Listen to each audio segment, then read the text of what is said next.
Hi, welcome. Today I wanted to show you a very easy side dish to make. Even though I don't like green beans, I love this. What I have in here is 8 ounces, 222 grams of russet potato. And I use a baking potato here because of the way it crumbles. So I'm starting out with a size, this is about 1.5 inches in size, knowing that eventually that will be crushed down somewhat. Then we have green beans. One thing I wanted to mention about a green bean is that, this is the little stem end, right? So you have the plant over here and it's hanging from the stem. Well, this part is edible. I don't know about you, but in my family, my mother would snap this part off, snap the bottom off, snap them in half, and there's really no reason to do that. This is edible. I like to keep it whole. I think that has a very elegant look to it on a plate. But you can, again, do what you like. This is 1 pound, 454 grams of green beans. And here I have, and this is for a little later, this is a 2-part process, as you'll see.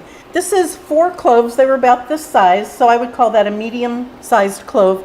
4 cloves of garlic. I'll slice these 2. These potatoes will boil for about 8 minutes. You don't want them completely cooked. It still has a little resistance when I put the fork in there.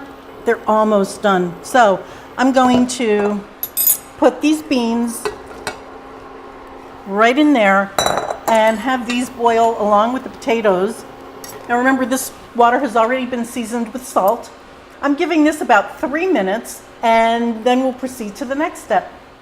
Okay, well, we are back, and I just wanted to show you now. I could tell you this is 2 tablespoons of extra virgin olive oil, but the fact is, what you want to do whenever you cook Italian especially, is you just want to barely coat the bottom of your pan.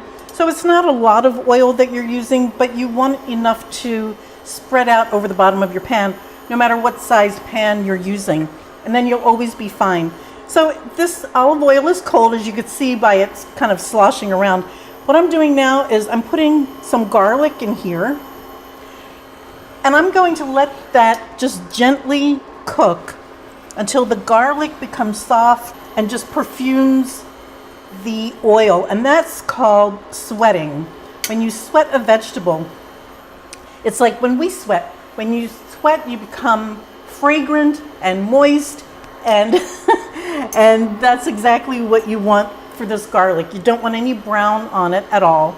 So this is on a medium-low heat, I would say, and just keep your eye on it. It takes about 3 minutes. In the meantime, I have drained the potatoes, which are now completely cooked, and these green beans still have a little, I would call them al dente. They're not completely soft. You can use other vegetables here as well. Cabbage, any cabbage is delicious in this method. Swiss chard or spinach is also very good. So now we have a little boilage right around these pieces, and if I crush them, you see they're soft now. So I'm going to simply take this